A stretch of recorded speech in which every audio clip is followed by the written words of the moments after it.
Hello friends, in our last video we have discussed some rules of adjective and today we are here to discuss some more rules about adjective.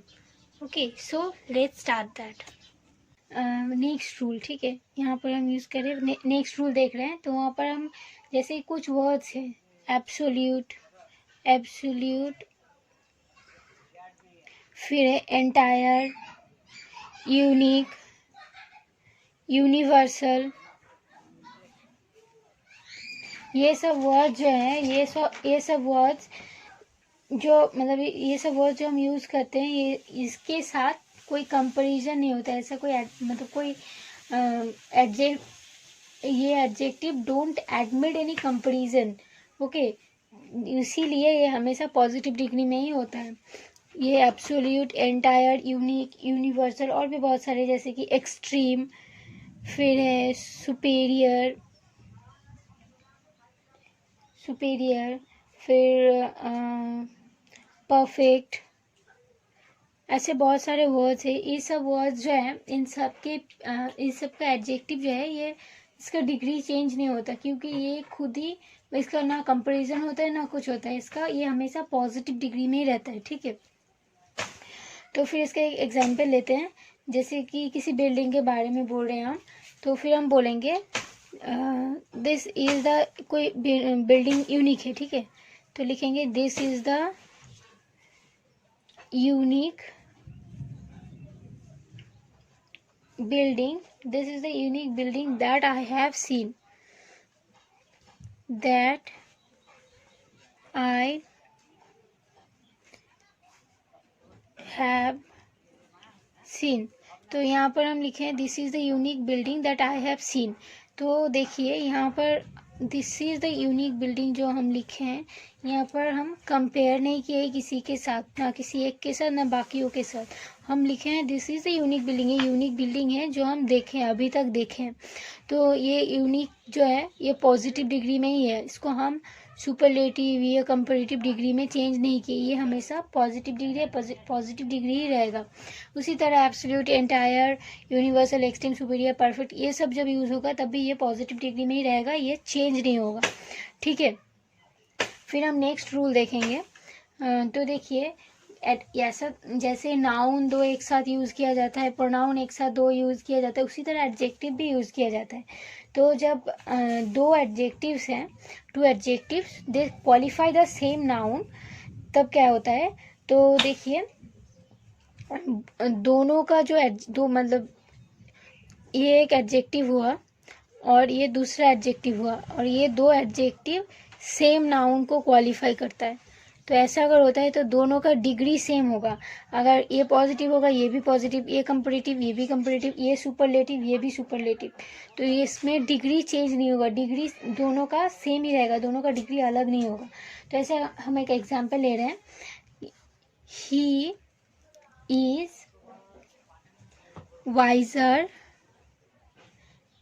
and more intelligent than his brother। एक sentence हुआ। तो यहाँ पर देखिए हम use किए हैं adjective और वो है वाइजर और ये मोर इंटेलिजेंट, ठीक है। तो देखिए इंटेलिजेंट और वाइज, इसका मेन वर्ड क्या है, वाइज एंड इंटेलिजेंट, वाइज और दूसरा है इंटेलिजेंट, ठीक है। तो हम यहाँ पर वाइज जो है इसको हम यूज़ किए, देखिए यहाँ पर वाइजर लिखे हैं। वाइजर क्या है, कंपैरेटिव सेंस में, कंपैरेटिव डिग्री में है, तो इसको हम कंपैरेटिव डिग्री में लिखे हैं वाइजर। उसी तरह इंटेलिजेंट वर्ड जो है, इस इंटेलिजेंट को भी हम कंपैरेटिव डिग्री ही किए हैं, इसीलिए लिखे हैं मोर इंटेलिजेंट, ठीक है, इसीलिए हम लिखे हैं मोर इंटेलिजेंट। तो यहाँ पर देखिए डिग्री दोनों का सेम है। क्यों है सेम है दोनों का डिग्री, क्योंकि ये जो नाउन को क्वालिफाई कर रहे हैं दोनों सेम नाउन को क्वालिफाई कर रहे हैं। सेम नाउन क्या है, यहाँ पर ये ब्रदर है, दोनों ही एडजेक्टिव ब्रदर को क्वालिफाई कर रहे हैं, इसीलिए हम यहाँ पर एडजेक्टिव का डिग्री चेंज नहीं किया, एडजेक्टिव का डिग्री दोनों का सेम ही है, ठीक है। अब देखिए एडजेक्टिव जब यूज़ करते हैं तो एडजेक्टिव के साथ हम लोग प्रीपोजिशंस भी यूज़ करते हैं, मतलब हर सेंटेंस में हमें प्रीपोजिशन देना ही पड़ता है कि मतलब नहीं, सभी सेंटेंस में नहीं है, लेकिन जिसमें मतलब प्रीपोजिशन यूजफुल है तो उसमें हम जब प्रीपोजिशन देंगे, पुट करेंगे प्रीपोजिशन, तो कैसे पुट करेंगे, कैसे प्रीपोजिशन का यूज़ होगा एडजेक्टिव के साथ, वो देखेंगे। तो जब टू एडजेक्टिव दोनों को ही प्रीपोजिशन चाहिए, ठीक है। यहाँ पर एक एडजेक्टिव है, ये नेक्स्ट रूल है, ठीक है। यहाँ पर एक एडजेक्टिव है और यहाँ पर एक एडजेक्टिव है, ठीक है। दो एडजेक्टिव यूज़ करने हैं, इसके लिए भी एक प्रीपोजिशन चाहिए, इसके लिए भी एक प्रीपोजिशन चाहिए। दोनों एडजेक्टिव को दो प्रीपोजिशन से मतलब यूज़ करना होगा। दोनों एडजेक्टिव के साथ दो प्रीपोजिशन यूज़ करेंगे हम ऐसा नहीं करेंगे कि इस ये और ये दोनों को एंड से जोड़ दिए और फिर लास्ट में एक प्रीपोजिशन ऐड कर दी, ऐसा नहीं होगा। यहाँ पर दोनों एडजेक्टिव होगा, दोनों एडजेक्टिव के साथ दो अलग अलग प्रीपोजिशंस भी होगा। जैसे कि हम एग्जाम्पल दे रहे हैं, देखिए, his mobile is different from and cheaper than mine। तो यहाँ पर देखिए, एक एडजेक्टिव हम यूज़ किए हैं डिफरेंट और दूसरा एडजेक्टिव हम यूज़ किए हैं चीपर, ठीक है। दोनों एडजेक्टिव के साथ देखिए, यहाँ पर हम डिफरेंट के साथ फ्रॉम प्रीपोजिशन यूज़ किए हैं और चीपर के साथ हम प्रीपोजिशन यूज़ किए हैं देन। तो देखिए, जब दो एडजेक्टिव हम यूज़ करेंगे तो दोनों के साथ दो अलग अलग प्रीपोजिशंस यूज़ करेंगे, ठीक है। दोनों के साथ एक प्रीपोजिशन हम यूज़ नहीं करेंगे। तो ठीक है। अब यहाँ पर नेक्स्ट रूल देखिए, जब टू थिंग्स के बीच डबल कंपैरिजन होगा, मतलब डबल कंपैरिजन कब होगा, डबल कंपैरेटिव पॉसिबल होगा ये जब कि वो दोनों इंटर रिलेटेड इंसिडेंट्स हो, मतलब टू थिंग्स हम कंपेयर करेंगे, दो एडजेक्टिव हम वहाँ पर यूज़ करेंगे, टू थिंग्स को हम मतलब दोनों को अलग अलग से कंपेयर करेंगे दोनों के बीच में। तो हम कैसे कंपेयर कर सकते हैं, वो कंपेयर हम कर सकते हैं अगर वो इंसिडेंट्स जो है वो इंटर रिलेटेड हो। जैसे कि देखिए, हम एक सेंटेंस ले रहे हैं, the higher you go the cooler you feel, ऐसा एक सेंटेंस है, ठीक है। देखिए, the higher you go the cooler you feel, ये एक सेंटेंस हुआ।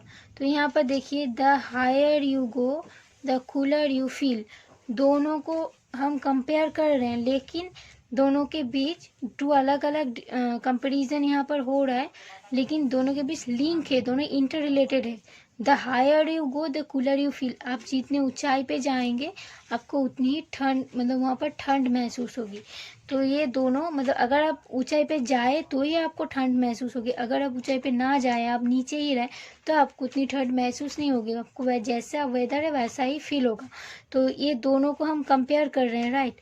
तो दोनों देखिए इंटर रिलेटेड है, दोनों इंसिडेंट्स, हायर जाएंगे तो ही कूलर फीलिंग्स आएगी, तो दोनों इंटर रिलेटेड है, इसीलिए यहाँ पर हम डबल कंपैरिजन कर पा रहे हैं। कूलर और हायर ये दो डबल कंपैरिजन है, ठीक है। फिर देखिए, अदर और एल्स, ये सब वर्ड्स तो हम ऐसे ही यूज़ करते हैं, लेकिन ये सब वर्ड्स जब हम सुपरलेटिव डिग्री में कुछ करेंगे ना, तो हम अदर और एल्स ये सब यूज़ करेंगे। सुपरलेटिव डिग्री में हम जब यूज़ करेंगे तो अदर और एल्स, ये दो वर्ड जो हैं, ये दो वर्ड हम यूज़ नहीं करेंगे, ये गलत होगा। अगर हम अदर और एल्स ये दो वर्ड यूज़ करें तो ये गलत होगा। जैसे कि हम लिखेंगे, मतलब सुपरलेटिव डिग्री में लिखेंगे तो क्या लिखेंगे, he is the strongest student, he is the best student, ऐसे करके लिखेंगे हम। तो वहाँ पर किसी अदर या एल्स ऐसे वर्ड्स यूज़ करके वहाँ पर हम कंपेयर तो नहीं करेंगे ना, तब तो वो सुपरलेटिव नहीं रहेगा, तब तो वो कंपैरेटिव हो जाएगा। तो जब हम सुपरलेटिव डिग्री में लिखेंगे तो हम अदर और एल्स ये दोनों वर्ड्स यूज़ नहीं करेंगे, हम बस ऐसे ही लिख देंगे कि he is strongest of all students, he is strongest of all students। हम ऐसे करके लिखेंगे ना, he is strongest of all students, ना कि हम ऐसे लिखेंगे he is strongest of all other students. ऐसे तो हम नहीं लिखेंगे, ऑल अदर स्टूडेंट्स हम नहीं लिख सकेंगे क्योंकि यहाँ पर सुपरलेटिव डिग्री है, उसके साथ अदर और एल्स नहीं लिख पाएंगे, इसीलिए हम बस लिखेंगे he is strongest of all students. ठीक है, that's all for today. Hope you like it. If you have any issue, then you can mention that in the comment section. And if you get it helpful, then please like it and share it with your friends. To stay tuned and get more videos, please subscribe my channel. Thank you.